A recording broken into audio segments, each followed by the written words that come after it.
شما هم از اون آدمایی هستی که با خودت میگی ای وای چرا تو یه روز خیلی کارهای مختلف نمیتونم بکنم، چرا نمیتونم هم ورزش کنم، هم مطالعه کنم، هم نمیدونم این کارو بکنم، همون کارو بکنم، و تا به خودت میای میبینی روزت شب شده.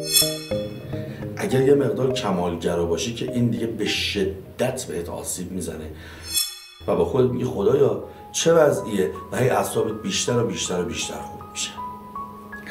این نکته بسیار ظریفی میخوام بگم و اون هم زمانهای گم شده است. زمان گم شده یعنی چی؟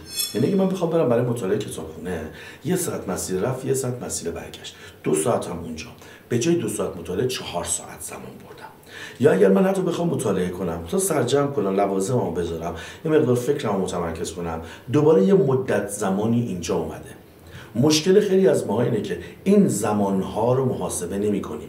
موقع برنامه‌ریزی برای خودمون یا موقعی که داریم تصمیم می‌گیریم چقدر کار بکنیم توی یه روز، متوجه این زمانها نیستیم.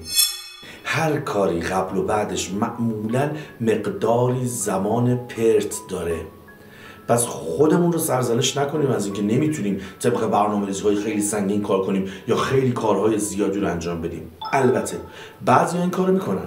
این بعضیه که کارهای خیلی خیلی زیادی در طول روز میکنن یا کسانی هستن که واقعا حرفه‌ای میتونن برنامه‌ریزی کنن یا آدمایی هستن که انرژی بیش از اندازه‌ای دارن.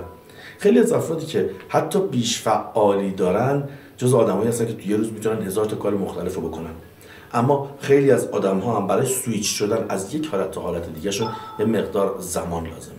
بنابراین اگر اون قدری که دوست داری توی یک روز کارایی نداری، حواست باشه سختگیری الکی به خودت نکن و موقع برنامه‌ریزی حتما حواست به زمانهای پرت باشه که بعداً عذاب وجدان نگیری.